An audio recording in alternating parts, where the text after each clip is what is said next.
Okay,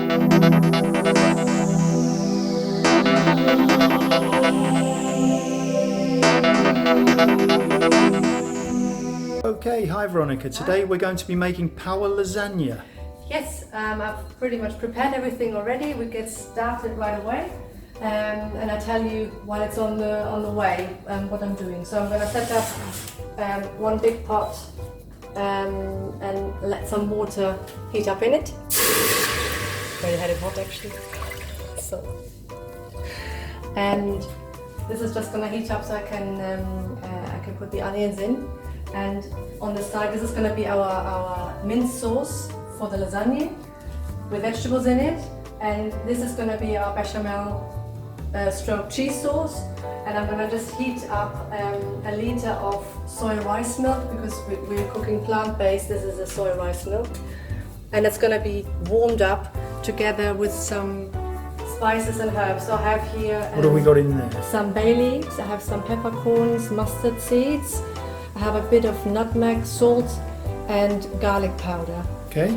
It's not all going to go in there right away, but I'm going to put the bay leaves and the mustard seeds and the peppercorns into the milk to infuse it with some flavour, maybe a bit of salt as well. Okay. Meanwhile, the water is hot now, so we can just add our onion. And this is as good as frying of onion in olive oil. It's just that we're trying to minimize processed foods here while we're cooking, and this is why I'm trying to do everything as simple as possible, so I'm using water instead. So while this is cooking a little bit and this is infusing on the heat, I'm just explaining what we have. Okay. So I am today gonna make the sauce with mushrooms, with white mushrooms, with some celery, as in the vegetables, and then I'm using as protein, I'm using peas today. But you can always use whatever you have to hand. I'm just using peas now because this morning in the shops they didn't have the soy mince that I usually use for the bolognese sauce. But peas are high in protein as well, aren't Exactly. You can use white beans, you can use lentils, you can use a mix of dried beans or legumes, you can use tempeh that you grate. So this is fermented soybeans as well. You can grate those and put them in. That's fine as well. And obviously we used celery and mushrooms. So again, although it's a plant-based lasagna, again you're making considerations with regards to your macronutrients all the time as well, to try and get a balanced Yes, diet. Trying to have the carbohydrates as in crop, which is going to be spelt today. So it's going to be spelt lasagna sheets. Okay. And we have the vegetables here. We have a protein sauce, and later we come to the fats, which are going to be in the bechamel sauce. Right. So I'm going to add the white mushrooms now to the onions. Steam is very hot. Careful. Okay. And so this is going to cook a little bit. And meanwhile, I will already season it.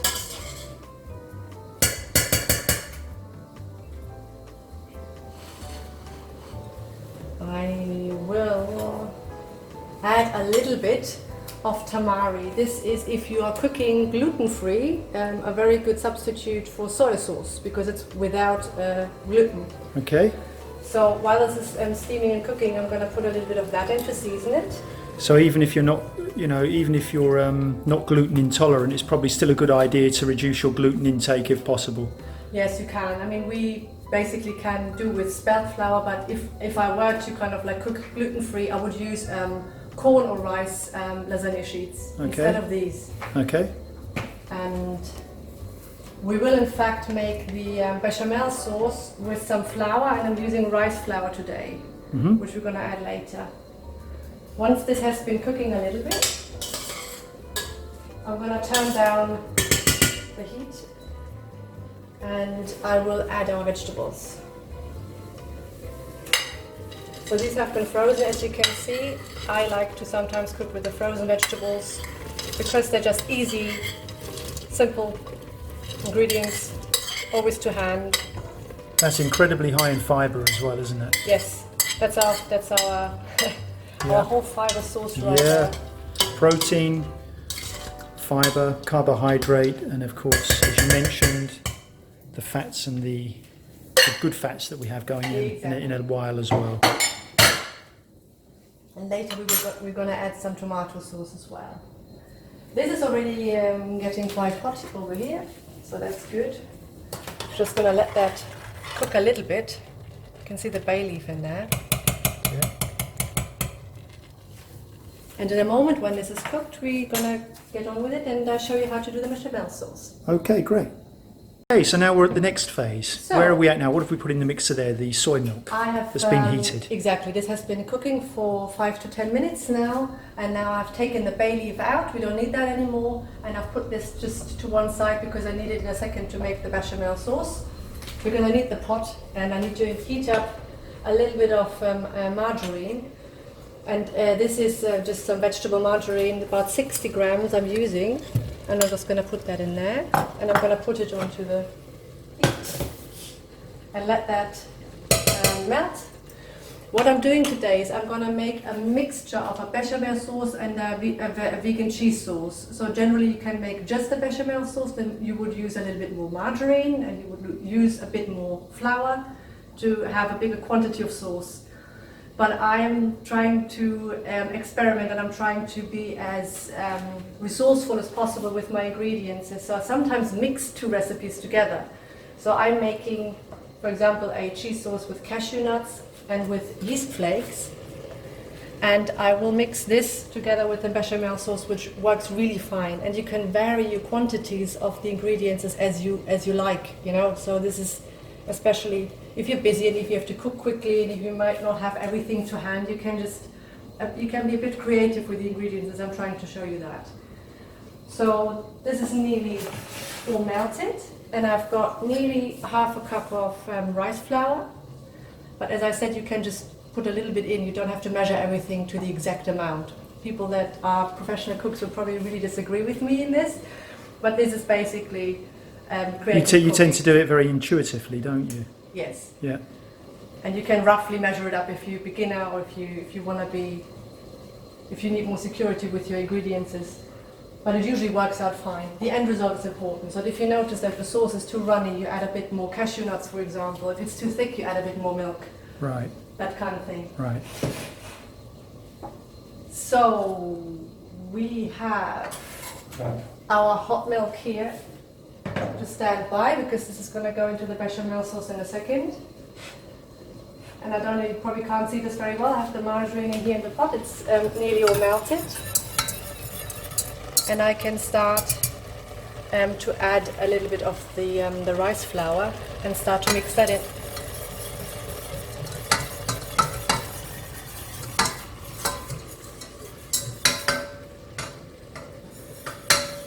And the flour together with the margarine will thicken. We let that cook a little bit, and then we're going to add, slowly we're going to add our milk to it. And won't forget our vegetables on the side either. So this is cooking nicely. And while this is cooking up, we can actually add our tomato paste into the vegetable bolognese. I always like to swirl this with some water. Don't forget to stir your bechamel. Lots to keep tabs on as you're doing it, but the only way you can learn about this, I guess, is by jumping in and having a go. Exactly. Sometimes I Then even get it right first time. If people have a go, and over time, I guess you refine the way that you go about things and get to the end result. In terms of multitasking, this is easier. Sometimes I even have to tell off children in between. So this is running fairly smoothly. Good. So now the sauce is in there. We just let that thicken now and taste it later. Season it to taste. Put some more pepper or salt in as you need it. I have actually, while this is still getting hot, I have a spice mix ready. So What do we this have? is Oh, some more garlic powder, some curcuma, and I have a mix of of meat spices, which is interesting. I kind of came up with that because my children like the taste of the meat. So I figured, you know, it's just the spices that that flavor the meat. So I tend to buy like steak mixes and chicken stew mixes, you know. Right. And I'm just gonna put that into the sauces, and it will give it some sort of a meaty kind of flavor in a vegan way, which is quite popular and quite useful, and I can only recommend it. Okay. So I'm stereo stirring now. Okay. And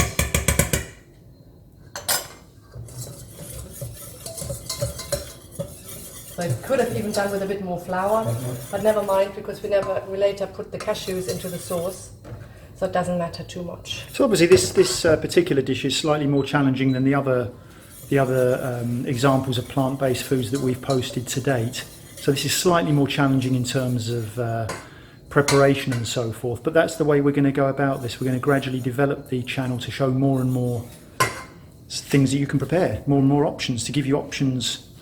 Exactly. As you go forward. And if you have any leftovers from this, you can always put that in the freezer. You can use it with other pasta dishes. You can add it to rice, quinoa. You can do anything with that, and you can substitute the vegetables completely. So it's a good blueprint for any. Batch making is a great way to go, isn't it? Especially for busy people. Especially, yes. So now it's starting to cook up a little bit.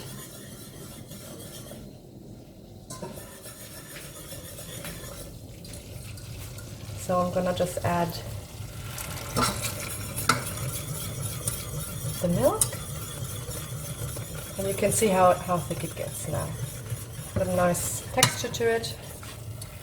You just Looks just like melted cheese. Yeah, well that is true. You can also make a bechamel sauce like this, make a bit more, and then add grated cheese that you can buy in a bag in the shop. You know, that is on a base of coconut fat. Right. They sell these vegan cheeses, and that gives it a nice flavor. I'm just trying to make it as whole food, plant-based as possible. Natural as possible, yeah. Exactly. But that's also a very, very good way of doing it. If you remember the cheeses I put on the pizza, in the pizza recipe, for example, you can add those. And of course, even if somebody isn't plant-based per se in terms of their diet, it doesn't preclude them from actually trying these dishes, does it? Do you know what I mean? The first step can be just to try something, even if you're still a meat eater. Maybe trying these dishes and gradually realising that they can be very tasty and you can still enjoy your food if you're on a plant-based diet. It's a great way to move people forward to having a go at it first and then maybe eventually migrating towards a plant-based diet.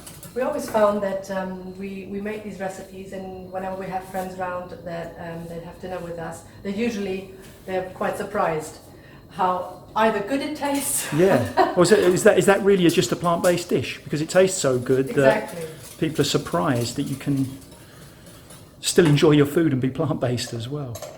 Now we can slowly start to make this bechamel. So this is why I used the mixer in the first place, because we're just going to add it back in. Okay. And the mustard seeds, the pepper seeds, I didn't take out, you might have noticed. I will grind those up with the sauce. Right. So they don't go to waste. Okay. I like not to waste things. Sure.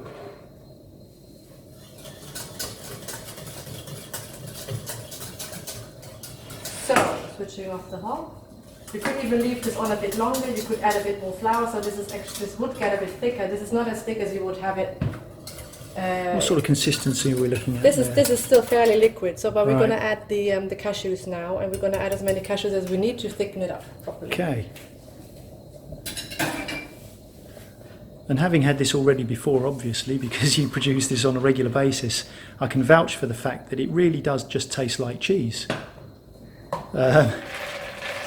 You get used to it very, very quickly. So good. We just added a cup of cashews. I might have to add a bit more because this is quite liquidy. Right. Probably wasn't quite enough flour. And then I'm adding about half a cup of these yeast seeds. This is Yeast seeds. flakes. Sorry, yeast flakes. My mistake. Pfefferflocken or yeast flakes. And these are even gluten-free, so you get gluten-free varieties. Now I'm adding all the other spices that I have left. I have some garlic powder, some salt, some nutmeg. I'm gonna put all this in. And to mimic the acidity of cheese, I'm adding a little bit of lemon juice as well. Okay. You can also add some apple cider vinegar, which works very nicely. Great.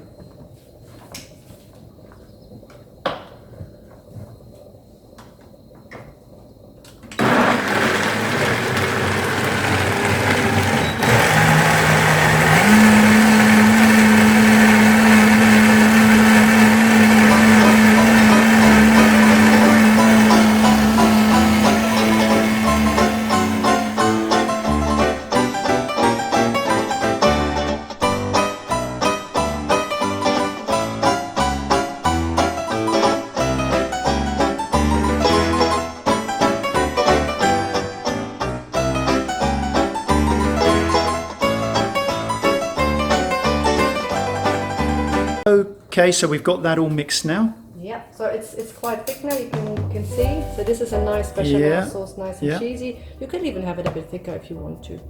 So Will it thicken a little bit during the process of cooking in the oven as well, though? So that you've got to allow a little bit for that as well, I guess.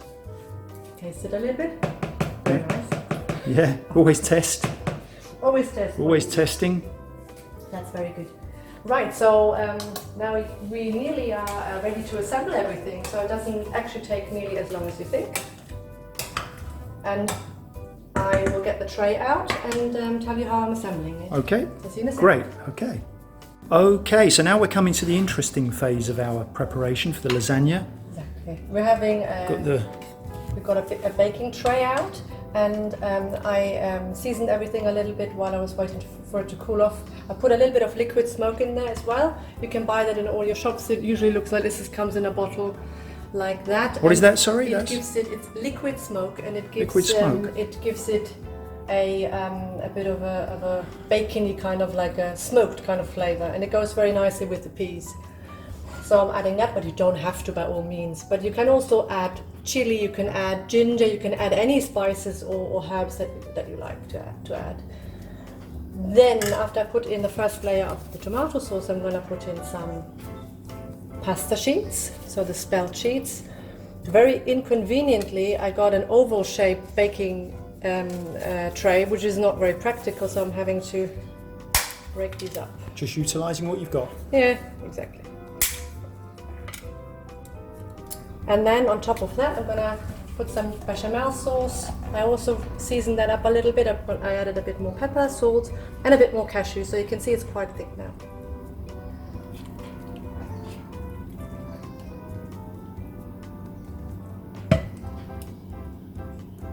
So, on top of that goes a bit more of sauce.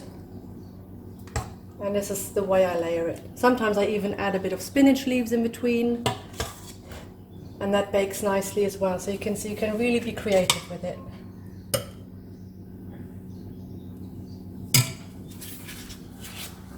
More sheets. Sheets. I always startle myself with them. This is the creative bit, isn't it? The more No. creative bit. A bit of the hands-on bit. Yes. Crafting bit, if you will. Doesn't matter if they break up like this. Afterwards, when you cut the lasagna, it's not noticeable at all. In fact, I wanted to try and make pasta sheets myself with the pasta machine, maybe even gluten-free ones. So maybe I'm going to make a video on that as well. Sure, that would be great. Since there are more and more people that are in need of gluten-free recipes, with children especially, and they're just like pasta and pizza and stuff like that, obviously.